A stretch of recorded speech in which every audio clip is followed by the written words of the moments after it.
Bueno, hoy vamos a ver un tema que es bien interesante porque básicamente nosotros en RISAC estamos haciendo un programa educativo que lleva una secuencia y de hecho hemos completado bien la secuencia, gracias a Dios, hemos ido pasando los temas de forma organizada.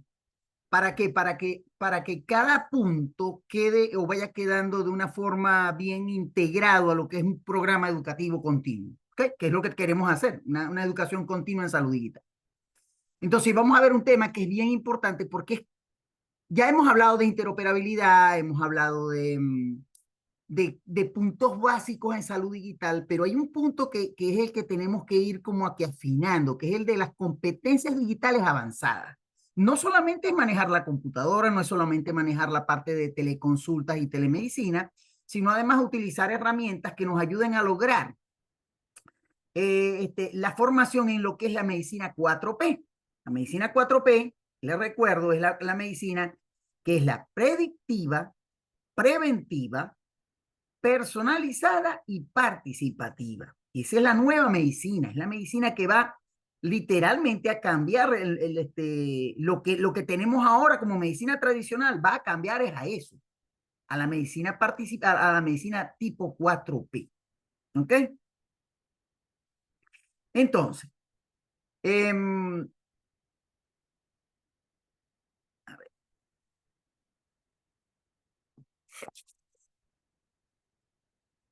seguimos.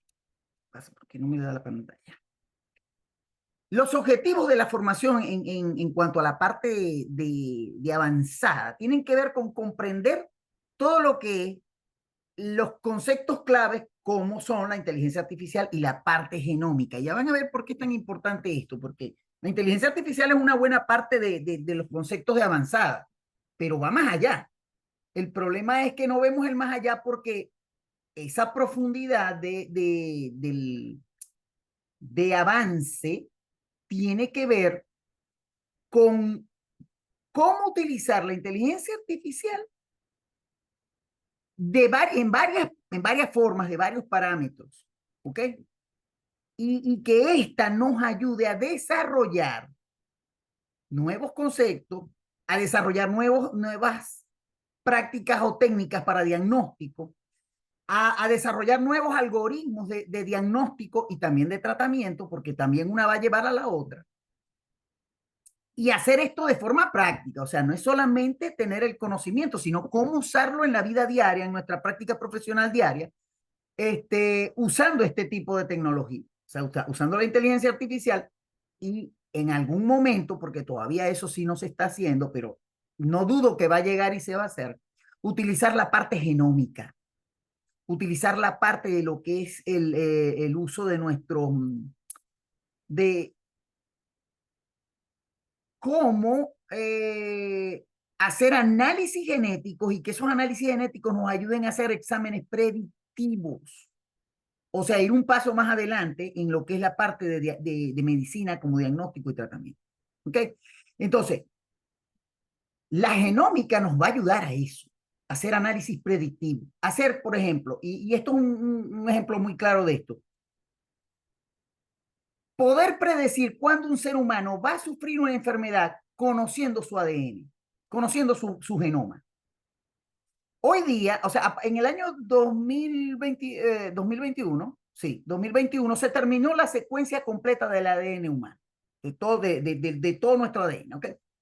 Y a partir de ese momento, 2021, empieza una nueva carrera, una nueva base de investigación, que es ahora que ya tenemos el genoma completo del ser humano. Ahora vamos a averiguar dónde están o dónde pudieran estar los defectos genéticos o las alteraciones genéticas que podrían conllevar a tener enfermedades.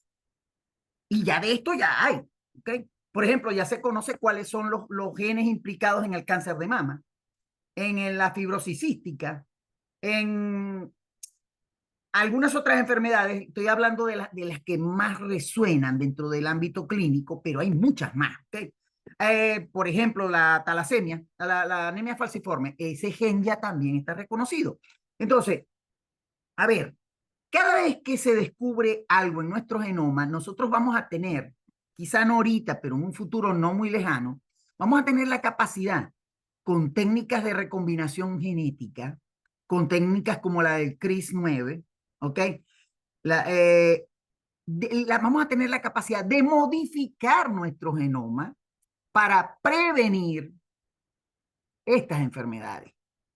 Fíjense que ya tenemos con algunas la capacidad de predecir, y esto es lo más importante, poder tener un análisis que nos dé un análisis predictivo, que nos diga hacia dónde podemos llegar, es súper importante. Al tener la parte predictiva, vamos a poder aplicar una parte realmente preventiva, ¿ok? Incluso terapéutica, en algunos casos. Entonces, esto es lo importante del concepto de usar la inteligencia artificial con la genómica. Hay que reconocer cómo, dónde, cuándo vamos a aplicar esto en el ámbito sanitario. Ojo, que se puede hacer con muchos otros ámbitos, pero como nosotros somos salud, nos dedicamos únicamente a este clima de cómo cambiar y modificar las cosas dentro de la medicina, pero para mejorarla. Y obviamente esto también nos va a ayudar a desarrollar las habilidades para poder analizar estos datos desde lo predictivo y hacia adelante, o sea, predictivo, preventivo, personalizado, con una verdadera medicina personalizada y participativo, porque aquí hacemos que la gente tome conciencia y entonces empiece a usar eso que ya puede saber, esa información sobre sobre su propio ADN, incluso sobre su salud y su propio ADN, y de esta forma realmente poder llevar la salud a extremos que, bueno, ya estamos hablando incluso, y ya eso se habla en el ambiente clínico, ¿cuánto puede durar realmente un ser humano? Mucha gente dice, ah, no, pero es que, ¿cuál es la salud del ser humano? El promedio normal de salud hoy día, y eso no en todas las partes ni de todas formas, el promedio de vida es de 82 años, 85 años, estamos hablando de lo general, del mundo en general. Pero hay países o ciudades azules, les llaman, países donde hay ciudades azules, donde la gente vive mucho más que eso, donde llegan a 110, 112 años. Son ciudades muy específicas, ¿ok? En algunas partes del mundo. Entonces, y se han dado, o sea, hay investigadores que se han dado la tarea de buscar por qué esas personas duran eso. O sea, hey, ¿qué cambiaron ellos o qué hicieron ellos para llegar a esa edad que nosotros todavía en el mundo común, vulgar y corriente, no hemos podido lograr? Y tiene mucho que ver con hábitos dietéticos, hábitos físicos, etcétera. Y eso ya nos habla de que la gente puede durar mucho más. A ver, los científicos dicen que el ser humano podría llegar sano hasta los 150 años o más. Pero para que el ser humano llegue a esa edad, realmente tendríamos que ver qué cambios hay que hacer para poder lograr. ¿Ok? Entonces, esto forma parte de poder desarrollar esas habilidades, analizar datos genómicos y ver realmente hasta dónde podría durar un ser humano, qué edad podría llegar a alcanzar. Y bueno, y los que tengan familias longevas, bienvenido esto, porque los que tienen familias longevas, hay entonces un antecedente importante donde la genética predomina para que uno pueda llegar a esa longevidad. A ver, yo les puedo dar un ejemplo práctico de mi familia. Mi bisabuela murió de 112 años. Mi bisabuela. Mi abuela llegó a los 96. Entonces, ¿qué cambios pudo haber ahí? Ahí es donde tendríamos que ver. Desde el punto de vista genético ya sabemos que puede haber longevidad. Ahora, desde el punto de vista de hábitos que tendríamos que cambiar para llegar a esa longevidad. Y ojo, cuando hablo de llegar a esa edad, es llegar sanos, llegar fuertes, mentalmente activos, ¿ok? No solamente llegar a esa edad por llegar, sino llegar bien, físicamente, como persona sana. Entonces, y después de todo esto, obviamente, ¿cómo vamos a aplicar simulaciones y casos reales? Que esto también se puede hacer ya. Lo que necesitaríamos para hacer una simulación con casos reales es tener el ADN de una persona, ¿ok? El ADN y con sistemas computacionales hacer análisis predictivo. O sea que esto ya es posible hacer. No es ciencia ficción. Y esto es importante recalcarlo. Hay muchas cosas que ya podemos hacer. El problema es sabemos cómo hacerlas y a veces el no saber cómo es lo que nos limita un poco. Entonces, ¿qué competencias digitales tenemos que ir haciendo? O por qué tenemos que hacerlas para avanzar? Porque esto es lo que nos va a ayudar a la transformación digital en salud. Manejando un carro muy conservador y no aparentaba. Oh, sí, te lo creo, Cindy. O sea, hay gente que yo he visto de edad manejando tranquilo en la calle y como si no fuera con ellos la cosa. Ojo, o sea, de que hay personas de edad sanas y físicamente y mentalmente fuertes, hay. Pero tendríamos que preguntarle a esas personas qué hábitos tienen. Porque estoy seguro que la cuestión es hábitos. Lo que hace el cambio, aparte de la genética, que también es importante, son los hábitos que tengan para llegar a esas edades y estar mental y físicamente fuerte. Entonces, la transformación digital que estamos logrando con utilizar competencias digitales avanzadas es usar correctamente la inteligencia artificial, la genómica y todas las herramientas que con estas dos nos brinda hacer análisis, terapéutica, diagnóstico, que son desde lo predictivo hasta lo preventivo y pasando al área ya terapéutica como tal. ¿Cuál es su impacto? A ver, imagínense poder tener análisis predictivos de poblaciones y poder hacer campañas preventivas con poblaciones que ya tenemos estudiadas. ¿Se puede imaginar el impacto que puede tener eso en cuanto a la gestión administrativa en salud y lo que es tratamientos de personas? Háganse una idea. A ver, si alguno de ustedes ha trabajado en salud pública, yo sí trabajé en salud pública durante varios años, podemos ver el ahorro en costos que puede haber en salud. Cuando hablo de ahorro en costos, estoy hablando de en vez de tratar un paciente, prevenir que llegue a estar enfermo. A ver, la gente no tiene idea de cuánto gasta una persona hipertensa en tratamiento. A ver, Igor que está aquí, que es cardiólogo, él debe saber cuánto gasta un paciente por mes y no decir ni siquiera por año en tratamientos con hipertensión arterial. Igor, Bueno, como estás por ahí, dame depende un quién, ejemplo de esto, que yo estoy seguro de- que tú de eso sí sabes. depende de quién lo pague, si lo paga el seguro o lo paga el paciente. Pero Pero imagínate que lo pague el paciente, no el seguro, no todos tienen los seguro. montos son de verdad muy altos, porque para Ujú. tener una presión controlada en el 70% de los casos se necesitan de 3 a 4 medicamentos juntos. Y Dios. ponle un promedio de unos 300 $400 mensuales, por lo menos aquí en Estados Unidos.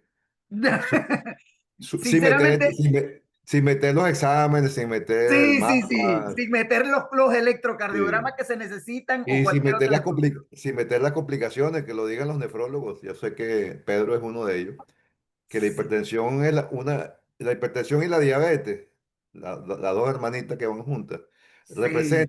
representan el 75% de las personas que están actualmente metidas en un aparato de hemodiálisis. Para que tú veas, de cada 4 pacientes que están en hemodiálisis, 3 o son hipertensos o son diabéticos o son diabéticos más hipertensión. Solamente una parte tiene una verdadera enfermedad renal. Entonces imagínate la prevención que puede hacerse ahí en términos de dinero, de costo. Que lo diga Pedro cuánto cuesta una diálisis. Eso es lo que la gente debería ver cuando hablamos de costos en salud. Gracias, Igor. O sea, ya me diste una perspectiva muy amplia, ¿verdad? Con el precio de hipertenso, porque no sabía qué tan alto puede ser el costo. Pero imagínate, $300 mensuales por paciente por un año. ¿Cuánto es eso en dinero? Entonces, aquí cuando hablamos del impacto en cuanto al tratamiento y no digamos la gestión, es lo que nosotros tenemos que tomar en cuenta. El problema es quién lo paga, tú lo dijiste muy bien, porque si lo paga un seguro, ok, lo paga el seguro, no tenemos que ver el costo. Y sin embargo, eso tampoco es que fue gratis. Nosotros, para que llegue, para tener un seguro, también hay que pagar el seguro. Vamos a estar Bueno, claros también bueno, en eso. claro, el seguro hay que pagarlo y es carísimo. Y no Por es ejemplo, exacto, y no es barato. el caso mío, mi esposa y yo pagamos $1,000 mensuales por seguro. Dios, $1,000. Dios. Ok. Edgar, ¿qué ibas a decir? Ay, Diosito santo, con un seguro así. Bueno, que ustedes están hablando de tratamiento y yo les voy a decir mi letanía de siempre. y cuando se usan como no es y se causan complicaciones farmacoinducidas. Peor Entonces, todavía, las peor todavía. competencias digitales avanzadas, como lo hemos mostrado aquí, son capaces de evitar los inconvenientes, ¿cierto? Usando tecnología. Bien, bien, Eso. Edgar, bien. Usando tecnología para evitar esas complicaciones. Y vuelvo y repito, ese es el impacto que nosotros tenemos que ver.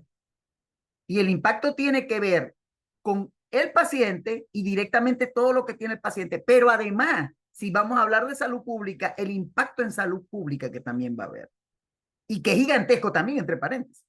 Imagínense cuánto se puede ahorrar el Estado y utilizar ese dinero que se ahorra en hacer terapéutica, en ampliar los planes de prevención. Yo ahí sí estoy hablando como un gestor público, como si fuera alguien de administración pública. O sea, yo no voy a usar tanto dinero en terapéutica, más bien voy a dedicar dinero a ampliar mi área de prevención, entonces voy a llegar a mucha más gente. Porque la terapéutica se concentra en pacientes enfermos, mientras que la parte preventiva se encarga de evitar que lleguen a haber tantos enfermos. Cuando hablamos de gestión pública, ese debería ser el core, el centro de la gestión pública. Entonces, y necesitamos, obviamente, actualización continua para poder lograr estas metas. Y la actualización continua es esto que estamos haciendo ahorita. Precisamente.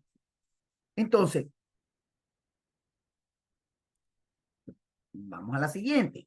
Vamos a hacer una pequeña introducción de lo que es la inteligencia artificial. Y digo pequeña porque hablar de inteligencia artificial aplicada en salud es todo un curso.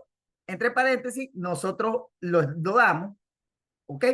O sea, pueden tener esa información si la necesitan, simplemente nos escriben y nosotros se la proporcionamos. Porque hacer inteligencia artificial aplicada en salud es toda una carrera también. Y cuando hablo de toda una carrera es porque ya están las universidades, muchas universidades ya se están poniendo pilas con esto, porque incluso se han retrasado más bien en ampliar la currícula universitaria con estos temas. Se han tardado. Esto era para que lo hubiesen hecho hace 5 años atrás, muy probablemente 5 o 6 años atrás, cuando comenzó el auge de la inteligencia artificial, porque empezó en 2017, explotó literalmente en 2019 con la aparición de ChatGPT, pero ya hoy día las inversiones y lo que se está hablando y haciendo e investigando con inteligencia artificial aplicada en salud en países desarrollados es multimillonario. Y todavía en nuestros países en Latinoamérica estamos viendo cómo hacer sistemas de información simple, ni siquiera, no voy a hablar de inteligencia artificial, sino sistemas de información simple, cuando todavía en muchos hospitales de Latinoamérica se sigue trabajando historias clínicas en papel. Y ojo, no lo hablo sin conocimiento de causa. Desde la Argentina hasta México he tenido la oportunidad de verificar personalmente esto. Todavía en muchas partes se sigue trabajando en papel. Y eso es lamentable en esta época y en este año todavía. Pero vamos avanzando, paso a paso, vamos avanzando. Hay países que ya definitivamente han tomado las riendas de la salud y la están transformando completamente. Chile, Costa Rica, algo en Argentina, algo en Brasil. Y digo algo, no completo, pero se avanza. Vamos avanzando, vamos en ese camino. ¿Ok? Ok, Cindy pregunta, ¿el genoma se detecta por examen de sangre? Con una simple gota de saliva se puede hacer el genoma. Es más, la técnica que están usando ahorita ni siquiera es eso. Están usando la cutícula de una uña para hacer los análisis genéticos. Ya con eso se puede hacer. Realmente con cualquier muestra biológica de una persona se puede realizar todo el genoma. ¿Ok? Con una muestra biológica, con cualquiera. Les estoy dando la más simple, una gota de saliva, una gota de sangre, ni siquiera es que necesita mucha sangre, una gota de sangre, una gota de saliva, la cutícula de una uña. Con eso te pueden hacer tu secuencia genética completa. Así que sí, ya se puede. O sea, ya esto no es una limitación para no hacerlo. Antes había mucho problema para tomar muestras, se necesitaban tubos completos, etcétera, pero era cuando no habían todas las técnicas actuales que hay para hacer análisis genético. Pero hoy día hay mucho, y se puede hacer con muy poco también. ¿Okay? Y particularmente yo les recomiendo, que es uno de mis planes que tengo que todavía no lo he podido hacer, es que cada uno de nosotros debe hacerse su análisis genético, saber su secuencia genética, saber o tenerla para qué, para que en un futuro no muy lejano, y estoy hablando de pocos años, 1, 2, 3 años, cuando más, se puedan hacer análisis predictivos basados en su ADN. Y con un análisis predictivo basado en su ADN, ustedes pueden saber qué enfermedades van a tener, si es que las van a desarrollar, ¿ok? Y hacer un análisis predictivo nos ayuda a prevenir llegar a ese estado de salud. Para eso se hace el análisis predictivo con el genoma, para poder hacer prevención efectiva y personalizada de nuestra salud. Entonces, tomemos como ejemplo el concepto de IA. Vamos a, como les dije, esto es muy básico porque esto hay que profundizarlo y muchísimo. Por eso es que ahora damos cursos y como les decía, las universidades ahora sí se están poniendo pilas con esto. Ya están sacando maestrías de inteligencia artificial aplicada en salud. Hay doctorados en inteligencia artificial aplicado en salud. Pero ojo, son todavía muy contaditos en algunos países, no en todos. Entonces, ¿qué es la IA? La IA en su definición más amplia y sencilla, no, para no ponerla tan complicada, es la capacidad de un sistema informático para ejecutar procesos que imitan capacidades o habilidades cognitivas humanas, como aprender, como razonar o como resolver problemas. La base de la IA es el procesamiento de algoritmos. Algoritmo es una secuencia para resolver un problema. Si lo quieren, o sea, ese es un concepto muy básico y muy fácil de entender de lo que es un algoritmo. Entonces, el algoritmo, ¿para qué me sirve? Para definir si tengo un problema, ¿cómo lo puedo resolver? Y ustedes se estarán preguntando, pero ¿y cómo es eso? Bueno, para ponérselo fácil y ustedes lo puedan imaginar, incluso practicar. Se me dañó una llave de tubo en una casa. Una llave de paso, la llave del lavamanos o la llave del fregadero. ¿Cómo debo hacer para resolver ese problema? Entonces, ¿la secuencia cuál sería? Ok, se me dañó el problema, punto, se me dañó la llave. Opciones que tengo para resolver este problema. Opción 1, cambio la llave. Opción 2, cambio la goma que tiene la llave, porque hay llaves que permiten desarmarse, cambiar las gomitas y sencillamente volverse a armar y quedan bien. O sea, opción 1, cambio la llave completa. Opción 2, coloco las gomas de la llave. Opción 3, puedo tener otras opciones, ¿ok? Mejorar el sistema de agua, que puede ser cambiar las llaves, pero cambiar los filtros y cambiar todo lo demás. O sea, las opciones, esas opciones empiezan a desglosarse en otras opciones más chiquitas. O sea, a ver, llave mala, cambio la llave, pero para cambiar la llave, desarmar el sistema, porque eso no se va a cambiar así nomás, hay que desarmarlo. Entonces la secuencia sería, llave mala, voy a cambiar la llave, debo de desarmar el sistema, debo de cambiar las juntas, debo de ponerle teflón a cada llave. Entonces, fíjense que voy armando una secuencia. Eso es un algoritmo. Eso es un algoritmo. La secuencia de cómo resuelve un problema. Y eso es lo que hace la inteligencia artificial. A ver, Marcela me pregunta. El análisis predictivo a través del genoma me parece excelente. Sin embargo, debe ser profundamente analizado por las implicaciones éticas y el resguardo de aquella información. Por supuesto, Marcela. No podemos hablar de nada en salud, de nada en salud, donde no estén tomados en cuenta los aspectos ético-legales para el uso de la información de cualquier persona. Eso lo tenemos súper claro, ¿ok? Todo esto tiene un marco jurídico detrás, un marco bioético detrás. Y ese marco bioético es el que va a definir cómo, cuándo, dónde y por qué vamos a usar el análisis genético de una persona. Porque incluso para que eso se pueda hacer, debe tener un consentimiento informado de la persona que va a hacerlo. ¿Ok? Está claro, Marcela. ¿Ok?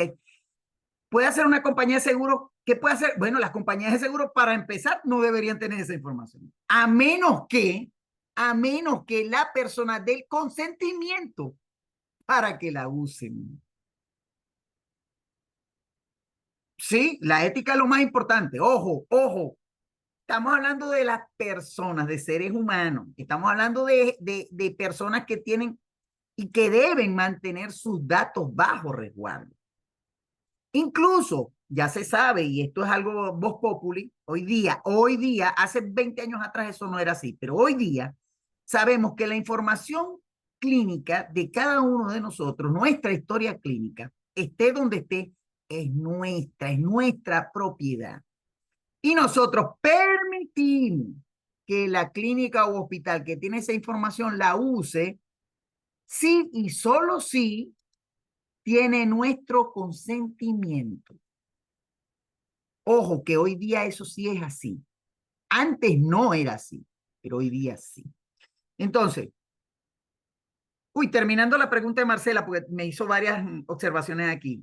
¿Puede hacer una compañía de seguros con aquella información? Yo te dije, Marcela, no pueden, porque tienen que pedir el permiso de uno. La segunda, ¿cómo pueden los prestadores de salud determinar su oferta y costo dependiendo de esa información? No pueden hacerlo sin nuestro consentimiento, para que sepan. Nosotros podríamos demandar a una empresa de seguros si usa nuestra información sin nuestra autorización. Podemos demandarlos. Hasta ese punto es importante saberlo. ¿Ok? Nosotros no tenemos por qué dar nuestra información, no tiene por qué tenerla ninguna empresa sin nuestro consentimiento. De hecho, hay que leer la letra chiquita de todos los contratos de seguros que hacemos, porque en la letra chiquita están a veces partes que nos pueden dejar al descubierto cosas nuestras personales y nosotros estaríamos consintiéndolas si no leemos los contratos. Fíjense lo importante que es esto. O sea, para cualquier cosa de salud, nosotros tenemos que leer hasta la letra chiquita, porque podemos pecar de inocentes y de estar consintiendo cosas que no deberíamos consentir. Ojo con esto. Ojo con esto. Ok, Igor hace una observación aquí, pero hay que hacer lo imposible para que este aspecto no sea una barrera para implementarlo, o por supuesto. Por eso que estamos hablando, Igor, de hablar de consentimiento informado para nuestra información. Porque el consentimiento informado nos hace a nosotros partícipes de qué información estamos dando y por qué la estamos dando. ¿Ok? ¿Qué estamos dando y por qué la estamos dando? Esto también es importante tenerlo en cuenta. ¿Ok? Entonces, bueno, al saber ya lo que es la IA tiene una serie de aspectos bien interesantes de estudiar. Aquí yo solamente les estoy dando en este esquema un gráfico de cómo funciona desde lo profundo y hasta lo superficial, por eso que lo ven así como círculos, ¿ok? Lo más profundo de la inteligencia artificial es el deep learning, que no es más que una máquina de aprendizaje que se basa en redes neuronales. A ver, imagínense esto. El ser humano tiene, nuestro cerebro funciona con neuronas, ¿verdad? Pero las neuronas están interconectadas todas. Y cuando hablamos de inteligencia artificial y hablamos de la comparación con el ser humano, nosotros tenemos algo, el ser humano tiene algo que en neurociencia se llama plasticidad neuronal. Quizá este término algunos ya lo han escuchado, pero no todos lo han escuchado. Esta plasticidad neuronal, ¿qué es lo que hace? Es la que nos permite aprender, es la que nos permite tener curiosidad, es la que nos permite entender el mundo desde la perspectiva personal que cada uno lo entiende. Porque esa neuroplasticidad es la que nos permite hacer nuevas conexiones de neurona a neurona. Y cada vez que nosotros hacemos nuevas conexiones, nuestro cerebro se hace más ágil, se hace más poderoso, se hace más potente, porque esos son redes neuronales. Ahora sí, voy a hablar de redes neuronales. Y lo que hace el deep learning es funcionar así, como si fuera una red neuronal de un cerebro humano. Pero ojo, comparar una máquina con un cerebro es una comparación bastante difícil de hacer, bastante disímil, y costo energéticamente hablando también muy fuerte. O sea, por eso es que es difícil que una máquina llegue a emular un cerebro desde el punto de vista físico.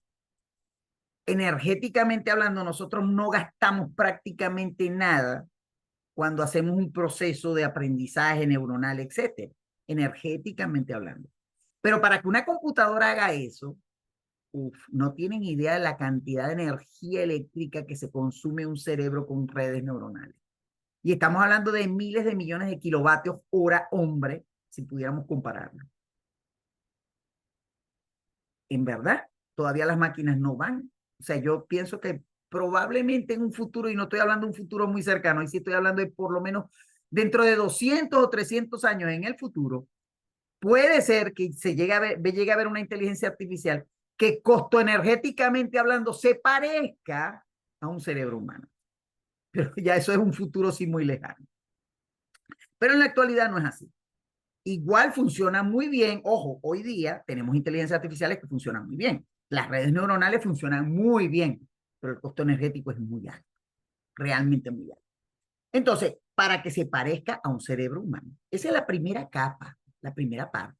En una segunda parte están las habilidades de la computadora para aprender nuevas tareas, ¿ok?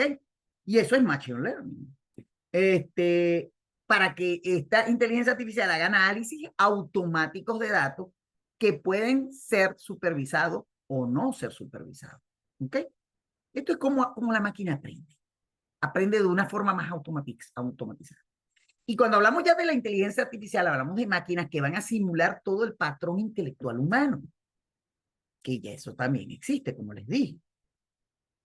Obvio, pueden aprender, pueden resolver problemas y pueden replantear problemas de otra forma que uno pueda fácilmente verla, asimilarla y tratar de hacerlo más rápida, más efectivamente. Oh, sí, Igor. La IA puede contribuir aparte del calentamiento global. En parte sí, dependiendo del recurso energético que usan y cómo lo usan. A ver, ya muchas empresas que trabajan con inteligencia artificial han pensado seriamente, y de hecho tiene que ser así, en utilizar centrales nucleares para nutrir sus centros de servidores y todo lo demás. ¿Por qué? Porque la energía nuclear sería la más costo efectiva, económica y menos contaminante que utilizar centrales basadas en petróleo o gas natural. Porque sabemos que eso sí es más contaminante, aumenta mucho el nivel de CO2, ¿ok? O lo puede aumentar mucho más. Entonces, sí, realmente la inteligencia artificial utilizando centrales eléctricas basadas en hidrocarburos serían muy contaminantes, contribuirían a ese calentamiento global. Pero como les acabo de decir, ahorita, hoy día, ya muchas de estas empresas están pensando, es más, algunas ya están creando, ya ni siquiera que lo están pensando, están creando centrales nucleares para abastecerse energéticamente y no depender de recursos que vengan de hidrocarburos ni nada. ¿Ok? Otro sería utilizar energía de hidroeléctricas, que también sería coste efectivo y no contaminante. Energía solar, energía eólica, o sea, fuentes energéticas hay. Lo que hay es que usarlas correctamente y en las cosas que realmente consuman mucha energía. Bueno, esto es entonces lo que es la IA, la introducción a la inteligencia artificial. Pero lo que nos importa a nosotros es cómo lo vamos a usar en salud. Y en salud, la IA la usamos para diagnóstico, para predicción, pronóstico, tratamientos, ¿ok? Terapéutica. Entonces, ¿nos va a servir? Oh, por supuesto que nos va a servir. La IA en diagnóstico por imágenes es mejor que los seres humanos. Y tengo que decirlo con mucha responsabilidad, es mejor que los seres humanos. Porque si hay algo que la IA puede hacer es reconocimiento de patrones visuales. Y las imágenes son patrones visuales. Simplemente el ojo humano no puede ver una lesión de una micra, pero la IA sí lo puede hacer. Y créanme que por eso es que es tan efectivo el diagnóstico por imagen. Ya mucha gente que trabaja con imágenes está usando IA para respaldar su diagnóstico. Pero es que era lógico que lo hicieran. A ver, es mejor el ojo clínico, aquí sí, el ojo clínico de una IA que el ojo clínico de un médico. O sea, lamentablemente es así. ¿Ok? Edgar, En decime. la, en la Universidad de Carabobo, en la Facultad de Ingeniería, en el Centro de Procesamiento de Imágenes, pusimos a las máquinas a ver cortes histológicos y les cambiamos las láminas que teníamos numeradas y después se las poníamos otra vez en otro orden y así. Y resulta que siempre coincidieron con el diagnóstico en más del 95% de las ocasiones. Ese mismo ensayo se hizo con patólogos, con las mismas láminas.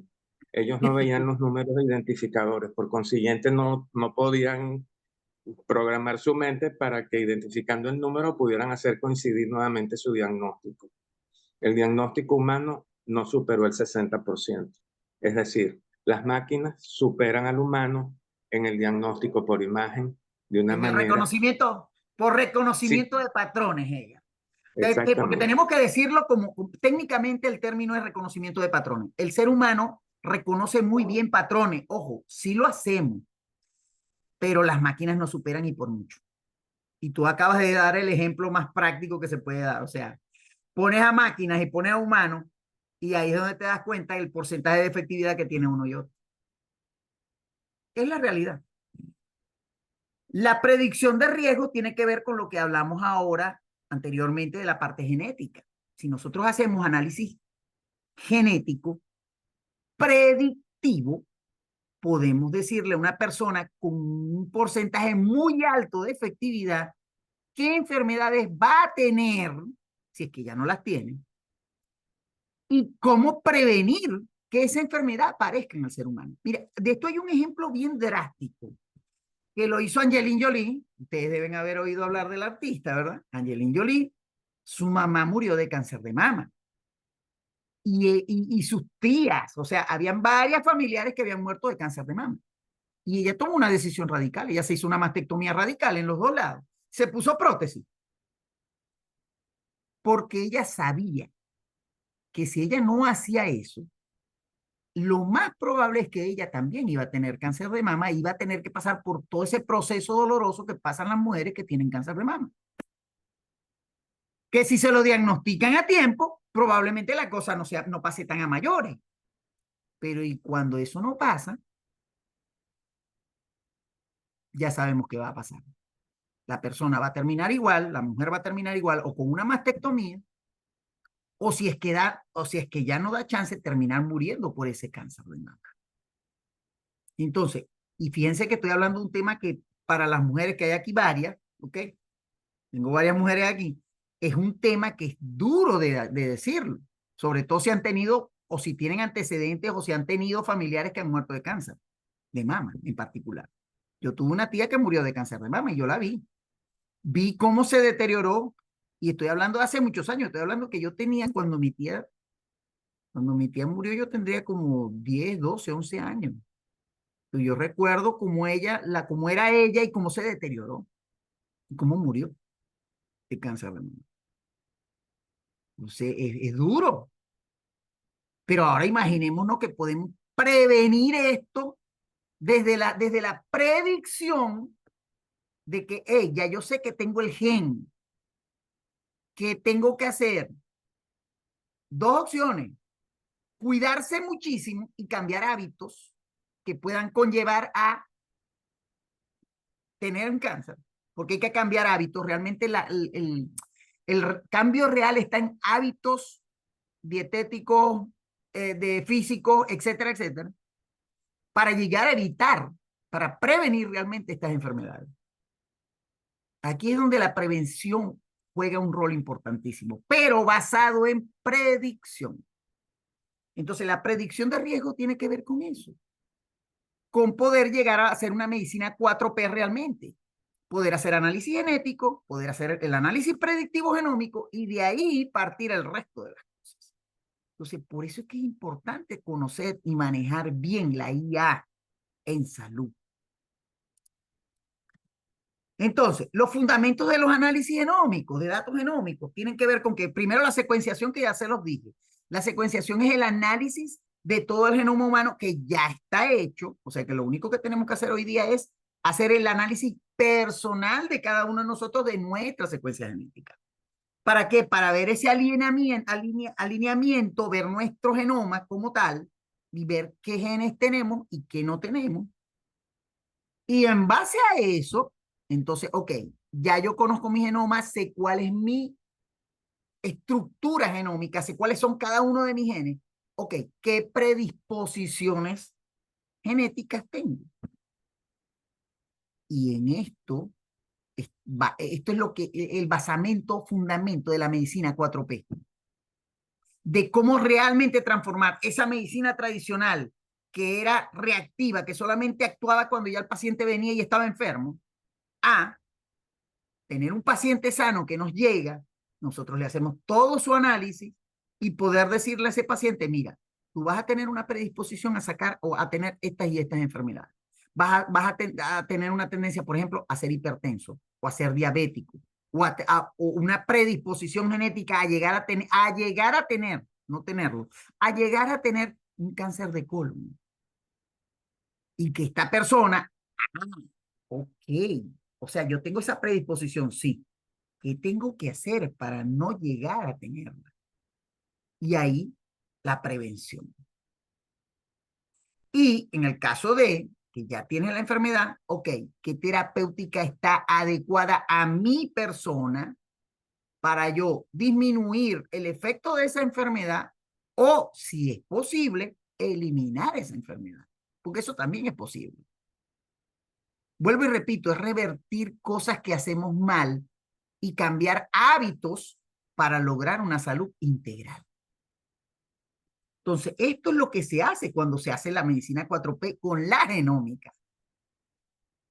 ¿Y cuáles son las aplicaciones? Bueno, se pueden imaginar. Para empezar, una medicina de precisión, 100% a la persona a la que tiene que ir el medicamento. Una detección, que fue lo que hablamos ahorita, una predicción para saber qué podríamos llegar a tener. Y esta información debe estar integrada de forma total a nuestra historia clínica electrónica.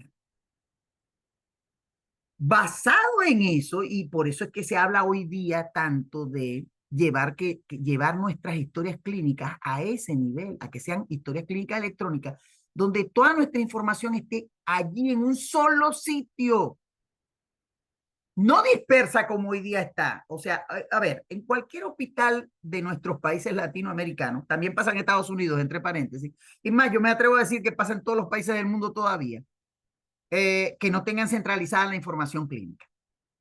Porque hay países que si ya tienen centralizada su información clínica, ya podrían decir, ok, yo tengo una sola historia en todo mi país. Hay países, Inglaterra es un ejemplo de esto. En Inglaterra la información clínica está centralizada. Entonces, cualquier paciente de cualquier lado de Inglaterra puede tener su información en cualquier parte que vaya. Ojo, caso Inglaterra. En Estados Unidos eso no pasa, ojo. Hay ciertas instituciones que tienen centralizada la información de sus pacientes y entonces, por ejemplo, una clínica, a ver, voy a poner un ejemplo de aquí de Estados Unidos, la Casey Ball, la clínica, el grupo de clínicas Casey Ball. La Casey Ball tiene varias instituciones en varias partes. Tú te haces la historia en una de ellas y en cualquiera de los núcleos que vayas va a estar tu información, va a estar tu historia. Pero ojo, es un núcleo clínico de una clínica en particular. Pero no en todas está así. Lo ideal sería que yo tuviera una sola historia clínica que pueda verse en cualquier parte donde yo vaya. Y que cualquier anotación, cualquier actualización se pueda hacer directamente en ese único historial clínico y cualquier médico que lo vea en cualquier parte diga, ah, ok, tú tuviste en tal año tal enfermedad, te hicieron esto, te operaron de esto, tal, tal. Sin necesidad de, como pasa en Latinoamérica todavía, que tú vas a un hospital, te hacen una historia. Vas a otro hospital, te hacen otra historia. En papel. Estoy hablando de los que hacen en papel. Entonces resulta ser que tienes 20 visitas en 20 instituciones diferentes y tienes 20 historias. Porque en cada una de ellas tienes una historia clínica. Imagínense eso. Ojo. Creo que me pasé un poquito en tiempo. Me disculpan que me he pasado en tiempo, pero comenzamos un poquito tarde, ¿ok? Así que vamos a terminar un poquito más tarde también por eso. Me disculpan lo de la hora. Ok, entonces, para eso es que se hace toda esta aplicación de la genómica y de la IA en salud. ¿Ok?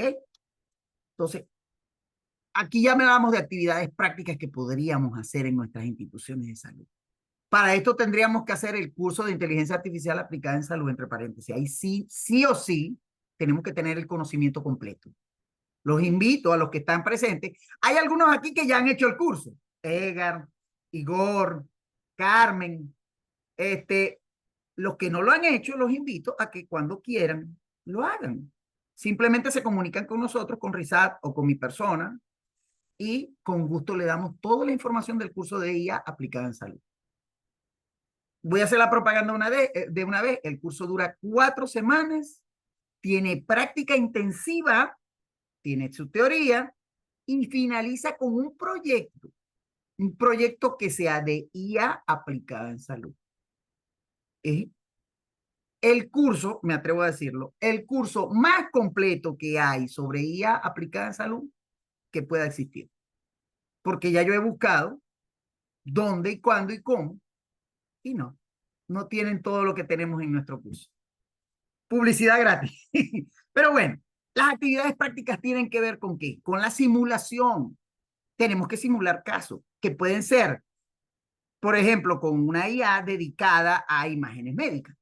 Por ejemplo, como una de las alumnas de curso hizo un proyecto súper interesante de la parte de electrocardiografía. Por cierto, la voy a poner en contacto con Igor. Igor todavía está aquí. No, se me fue.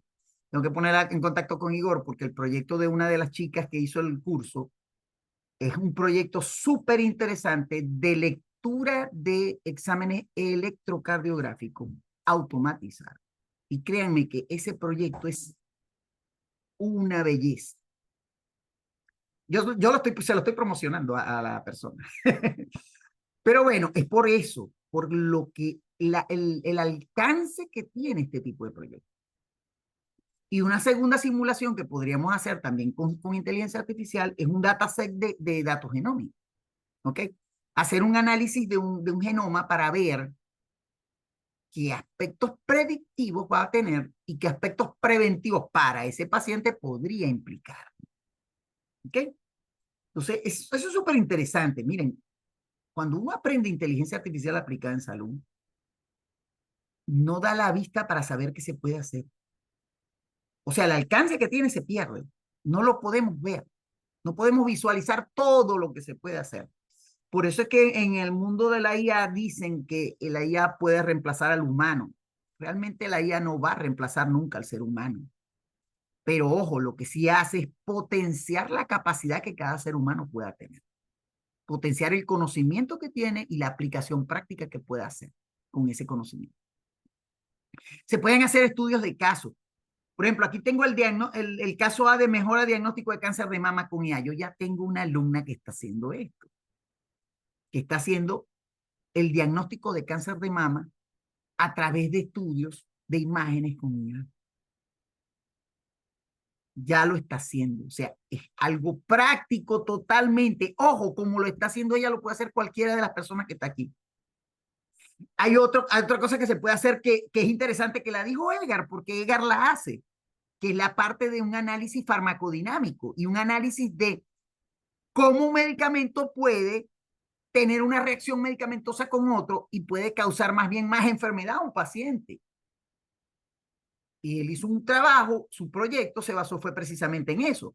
Como una IA puede hacer análisis de medicamentos que toma un paciente y de esa forma prevenir. Y también puede hacer un análisis predictivo, de hecho. Puede hacer un análisis predictivo de qué podría pasar con el paciente. Y en base a ese análisis predictivo decirle, hey, mejor no hagas esto o no puedes tomar este medicamento con este. Yo tengo un caso práctico con una tía. Yo tengo una tía que estaba tomando 12 medicamentos. 12. ¿Escuchan esto? Una barbaridad. Para mí eso era una barbaridad. Y yo hice un análisis de esos medicamentos que estaba tomando y las interacciones que podía tener. Y mi tía podía, con solamente 5 o 6 medicamentos, ella podía controlarse. Y le pusieron 12. Y yo hablé con mis primos y les dije, miren, esto es lo que está haciendo tía, esto es lo que está tomando. Yo hice un análisis y esta es la respuesta de mi análisis.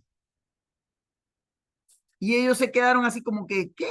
¿Por qué toma tanto? Que no sé qué. Y le dije yo, bueno, priva el criterio del médico internista que lo está viendo y de la endocrinóloga. Ok, priva ese concepto y lo que ellos manejan. Pero la realidad a mí me dice que con un análisis hecho con inteligencia artificial donde las interacciones medicamentosas podían ser desastrosas, yo le dije, evalúen ustedes, hablen con el médico, yo le entregué el informe y les dije, muéstrenle esto y que él decida si deja los 12 medicamentos o va a cambiarlo. La realidad es que cambiaron la terapéutica. La realidad es que bajó de 12 a 8, por lo menos ya eran 4 medicamentos menos, pero bajaron. Lo importante aquí es cómo terapéuticamente podemos, a veces sin saberlo, sin quererlo, hacer daño. Y ahí es donde yo me acuerdo del dicho, el famoso dicho nuestro en la medicina, primum non nocere, primero no dañar. Cuando nosotros hacemos terapéutica, ¿realmente estamos haciendo la terapéutica bien? Es una pregunta que deberíamos hacernos. Nos la hacemos. Son reflexiones que yo hago como médico, ojo, porque yo soy médico de profesión. Y lo primero que yo pienso es cómo no dañar. Esto es para que tomen esas consideraciones.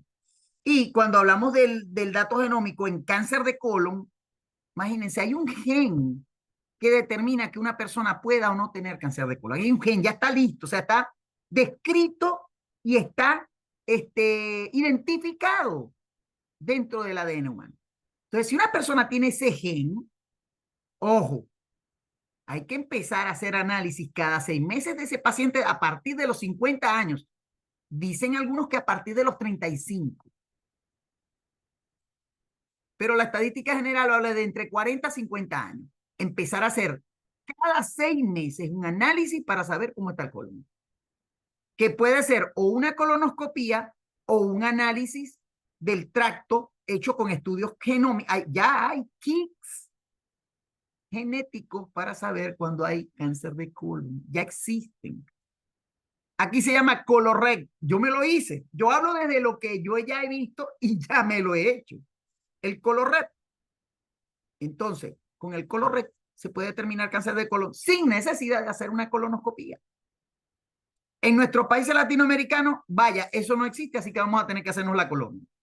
En Latinoamérica, ¿ok? Pero aquí en Estados Unidos ya tenemos una opción. Entonces, ¿se puede o no se puede? Claro que se puede. Descartes enseñó a obedecer a Doña Ciencia. Sí, ella, totalmente de acuerdo. Doña Ciencia tiene primero la palabra. Esto es, señores, lo que hay ahora. Ya podemos hacer muchas cosas. Y ya esta es la última lámina, ¿ok? Entonces, en resumen, tenemos que seguir aprendiendo y empezar a usar herramientas avanzadas para salud digital. Tenemos que aprenderlas primero, obviamente. Hay una ruta de capacitación que ya hemos recomendado. RISAC tiene un programa completo. Por eso que RISAC se está convirtiendo, no, ya es quizá una de las pocas organizaciones no gubernamentales que tiene un programa de capacitación completo que ojalá llegue a mucha más gente. ¿Ok? Nosotros hemos tenido sesiones de 70, 80 personas, pero también hemos tenido sesiones como la de hoy donde tenemos 9 personas. No importa, lo importante es que el conocimiento llegue. Y llegue a quienes tienen que llegar, que probablemente van a ser difusores de que esto ya está pasando. Y los invitamos, y esto ya base a la educación, porque RISAC, como RISAC también va a tener cursos especializados, donde van a haber prácticas colaborativas y vamos a tener el networking para precisamente formar grupos de líderes en formación y capacitación en salud digital. Y con esto ya termino. Vengan las preguntas, que siempre hay. Y como digo aquí en la última lámina, seguimos creciendo con la nueva RISAC. RISAC está haciendo cambios transformacionales internos precisamente para crecer en el ámbito educativo, que es nuestro principal core, pero también como asesores especializados en áreas donde todos los que formamos RISAC vamos a tener alguna vez intervención en proyectos o en premisas que nos pidan cualquier organización. Venga, Edgar. Perdón, disculpa, quiero hacer una pequeña acotación. Johnny. Mi nombre es Johnny Paraco, vengo de la Universidad de Carabobo también. Yo soy traumatólogo ortopedista, estoy aquí en Miami ahorita. Sí, es la evolución, los cambios que se presentan desde el punto de vista científico. Y lo decía Edgar, reforzado por ti también, ¿no? En la situación de las imágenes, ese ojo tan específico que el clínico allí se le dificulta el acceso de llegar a un diagnóstico claro, ¿no? Pero cuando yo recuerdo de mis profesores, Enrique Pépez López, o Miriam Marcano, o Aidez Olivero, allá en la Universidad, en el Hospital Central de Valencia, ese olfato clínico que nos los haya arrebatado la inteligencia artificial es bastante, se ve como una contrarresistencia que no debió haber sucedido. Pero estamos en cambios de evolución y hay que permisar, hay que darle rienda suelta a la inteligencia artificial. En el caso de nosotros, por ejemplo, ¿en qué momento podemos predecir nosotros que, hablando de la enfermedad del Letcalvé-Perthes, en qué momento se va a fragmentar o esa cabeza femoral de un proceso de isquemia se va a una necrosis y se va a derrumbar? Qué bueno sería hacer este estudio y alertarnos a nosotros como ortopedistas para evitar eso, igual que los tumores de células gigantes, el osteosarcoma. Qué interesante sería, porque cuando ya el paciente te llega, un adolescente, ya llegan enfermos, Johnny, ese es el problema, que lo que no queremos es que lleguen enfermos. Exacto, exacto. Entonces la intención es poner estas herramientas. La otra preocupación es cómo hacer masivo esta biotecnología genética y cómo hacerla llegar a esas masas de nuestra Latinoamérica, ¿no? Porque esto es un proceso definitivamente tedioso. Lo acabas de mencionar tú también con el registro electrónico de las historias médicas que acá mismo en Estados Unidos sucede, ¿no? O sea, ¿Sí? cómo empezar a organizarnos, a organizar las ideas de que todo esté sistematizado y evaluar también costos-beneficios. Mira, Johnny, tú acabas de decir algo que es súper cierto. Lo primero, queremos, no, y ojo, que el clínico no ha perdido su olfato, simplemente lo va a potenciar con la IA, porque Sí, los clínicos seguimos siendo clínicos. Lo utilicé en función a Sí. cuando uno revisa la historia de sus profesores. Ok. Ese orden semiológico, ese orden clínico. Que tenemos que seguirlo. Ojo, Johnny, eso tenemos que Claro, seguirlo. claro que sí. Tenemos que seguirlo. Eso no se puede perder. La semiología, como médicos, nosotros no podemos perder la semiología. Así Las es. máquinas solamente son una herramienta. Y Así como es. herramienta la usamos. Okay. Así es. Pero el clínico tiene que seguir siendo clínico. O sea, yo como médico te lo digo, no podemos perder el sentido clínico, porque ahí sí perderíamos la esencia de médico. Así es. Eso tenemos que mantenerlo. Y eso te lo apoyo al 1000%, ¿ok? Yo sé que Edgar en eso también está súper claro también. Entonces, la cosa es, usemos las herramientas sin perder la esencia claro que nosotros tenemos en nuestra formación. Dale, Edgar. Y después viene Carmencita. Muchas gracias, Johnny. Excelente. Me encantó eso que dijiste. Muy bien. Johnny ha hecho Johnny una participación brillante. Y ya él es uno más de quienes van a seguir haciendo que se extienda todo lo que estamos haciendo. Porque yo tengo una idea que es la siguiente. Nosotros no estamos haciendo futuro. ¿Por qué? Porque ya es un presente existente. Fíjate la cantidad de proyectos que hemos visto en los 4 cursos que ya tenemos avanzando de inteligencia artificial generativa aplicada a la salud. Yo siento que nosotros debemos empezar a decir que la expresión preembarazo no existe. El embarazo existe en el momento de la concepción, tal como lo que nosotros estamos viviendo ahorita. La inteligencia artificial aplicada a la medicina es un presente. Ahora, que haya gente, muchísima, que está en parques jurásicos, es verdad. Y a ellos hay que hacer. Está bien, El eso es. presente es lo que ellos suponen que es el futuro. Ya el futuro llegó, hermano. Y como dice Johnny, tenemos que hacer que se entienda, que se perciba y que no lo vean como un futuro. El preembarazo no existe, ya el embarazo llegó. Es así. Así es. Carmencita. Bueno, pues yo lo que quería aportar un poco es varias cosas. Por un lado, en Latinoamérica sí que hay hospitales que están utilizando la inteligencia artificial a tope. No muchos, Sí, sí, pero sí. yo, por ejemplo, en Chile sí que he estado en un hospital que tenían puesto inteligencia artificial directamente en la historia En la clínica. clínica alemana en Chile, acuérdate, Carmen. Claro. Ahí sí lo están usando. Claro, mucho más avanzado que, por ejemplo, nosotros aquí en Comunidad de Madrid, en ese sentido. O sea, nosotros aquí en España no tenemos inteligencia artificial metida en la historia clínica, pero sí todo el mundo le está poniendo ojo a eso. Y lo que decía Johnny es, ¿estamos perdiendo algo a nivel médico con todo esto? Pues yo diría que no, creo que vamos a ganar, porque imagínense el futuro en el que un paciente y un médico simplemente estén charlando, no necesiten un ordenador que les está separando y directamente la inteligencia artificial esté haciendo esa codificación que luego generará la historia clínica compartida en esos registros y que se puedan compartir, o sea, que esa codificación que es tan difícil que aquí en Europa, a veces lo he contado, que tenemos un expediente compartido a nivel europeo y a nivel nacional, pero hay campos que no son capaces de trasladarse y es súper difícil conectar toda esa historia clínica.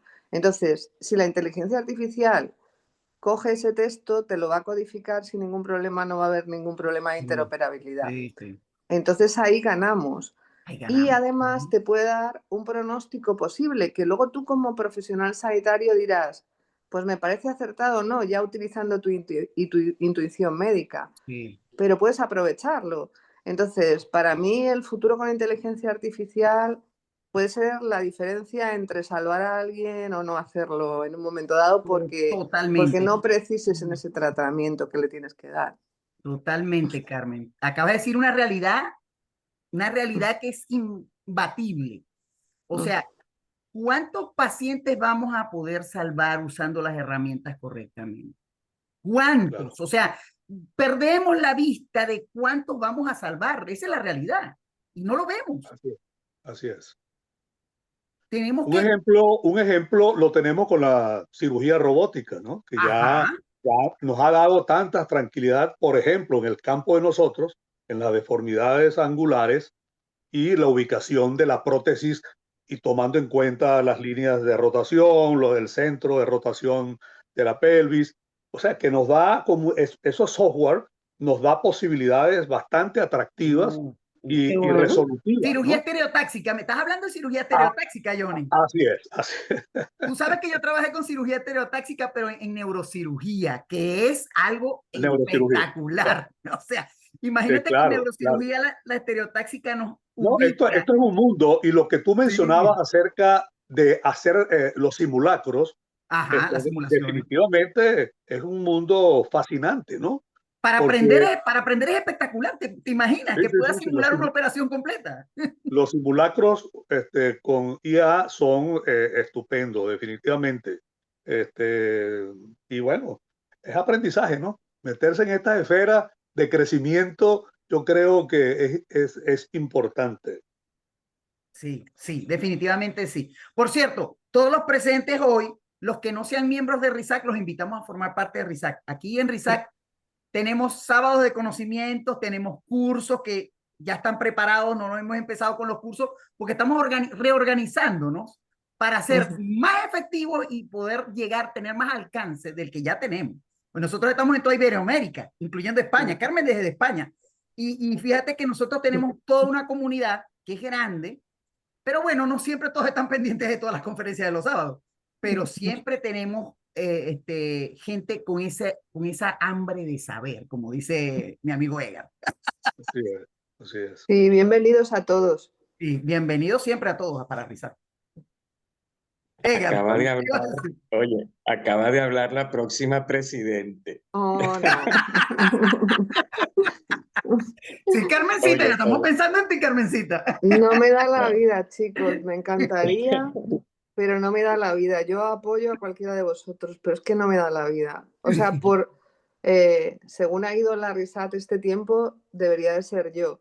Pero es que ahora mismo, de verdad que estoy tan a full con todo que tengo que tomar decisiones sobre en qué me enfoco.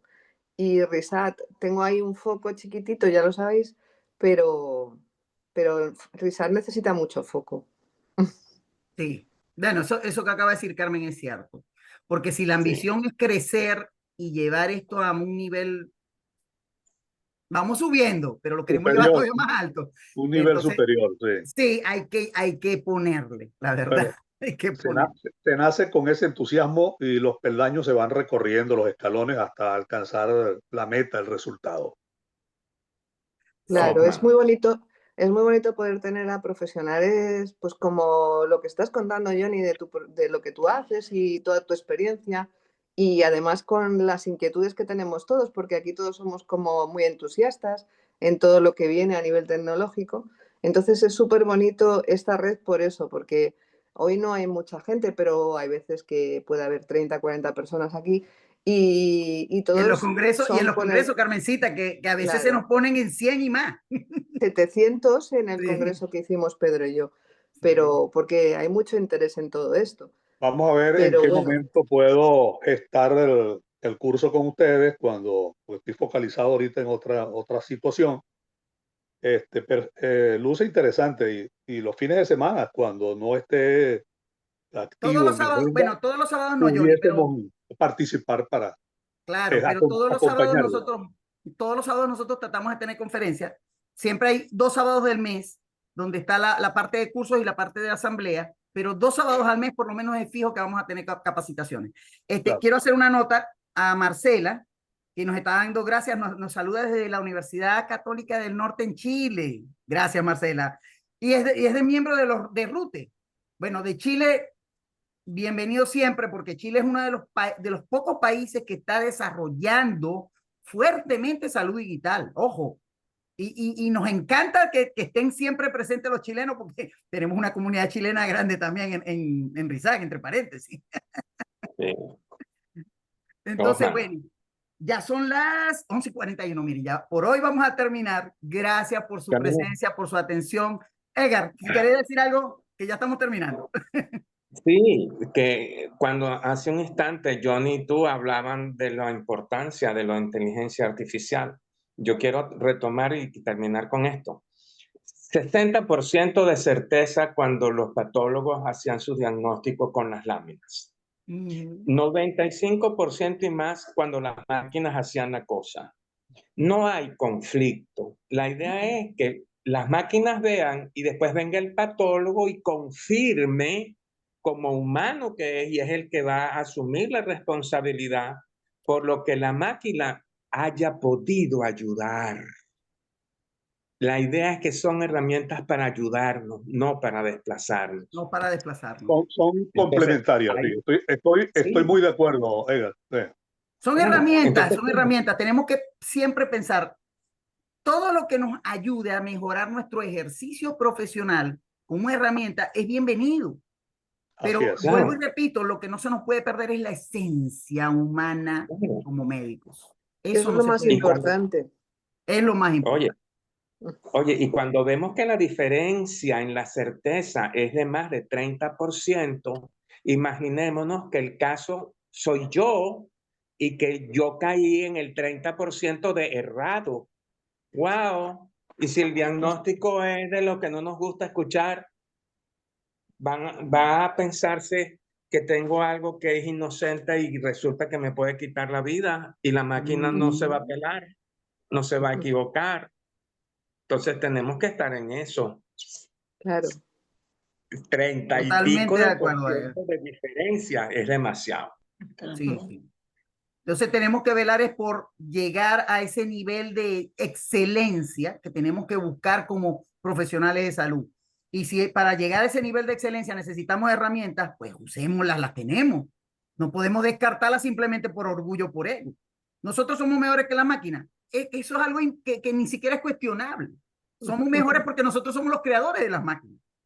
Ojo, pero son herramientas y son súper efectivas. Sí. Y hay que usarlas. Porque precisamente nos ayudan a ser mejores profesionales. Nos ayudan a ser más certeros, nos ayudan a hacer mejores diagnósticos, nos ayudan a hacer un buen pronóstico. En las decisiones quirúrgicas, definitivamente, Exacto, te dan un abanico de posibilidades y luego prácticamente te señalan, de este abanico puedes utilizar estas dos. ¿Cuáles vas a usar? Exacto. Sí. No. Y quedarte con la que sea más efectiva para ti, porque al final tú vas a tomar la decisión. Al final tú eres el que decide, no la máquina. La máquina te está haciendo sugerencias, pero la decisión. Claro. Y ojo, escuchen esto y no se les olvide, la decisión siempre es humana. Así es. El que toma la decisión es el humano. La máquina simplemente te hace la sugerencia. Mira, me parece mejor, la máquina te puede hacer 3 sugerencias. Las tres mejores posibilidades son estas. El que va a decir, esta es la que voy a usar, soy yo. Más nadie. Entonces, bueno, bienvenidos nuevamente a RISAC, siempre lo voy a decir. Gracias por su atención el día de hoy. Magnífico lo que pudimos, estas últimas reflexiones que hemos hecho. Gracias, Carmencita, pudimos hacer todo. Y gracias a todos. Al final lo conseguimos. Sí, al final lo conseguimos. Gracias a todos. Como les decimos, cualquier cosa que quieran saber, no les dejé mi teléfono. Bueno, al que quiera puede anotar mi teléfono y mi correo. Y si quieren alguna información, pues con gusto se las doy, tanto de RISAC como de donde hacemos los cursos de inteligencia artificial, promovidos desde RISAC, para que entonces podamos hacer siempre las cosas. Se los voy a dejar, les voy a dejar el correo y el teléfono rapidito en el chat, para que lo anoten rápido. Sí, si quieren unirse a la comunidad, pues nosotros sí, encantados. Exacto, y si se quieren unir a la comunidad, encantados, aquí las puertas siempre están abiertas. Bienvenidos todos.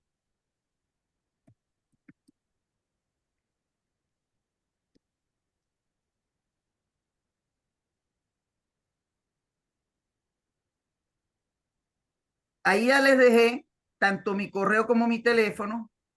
Y cualquier información, como les dije, estamos a la orden, estamos para servir y continuamos con Sábado de Conocimiento Creciendo. La semana que viene tenemos una super conferencia también, ojo.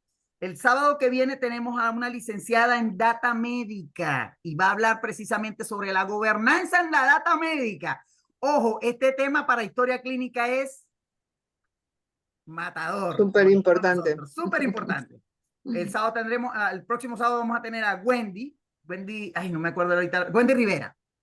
Y va a hablar de gobernanza de datos en salud. No se la pierdan. Nos vemos. Venga, Seguro. gracias. Chao, hasta Gracias, luego. Osman. Hasta Adiós. el próximo sábado. Gracias a Chao. Saludos. Salud.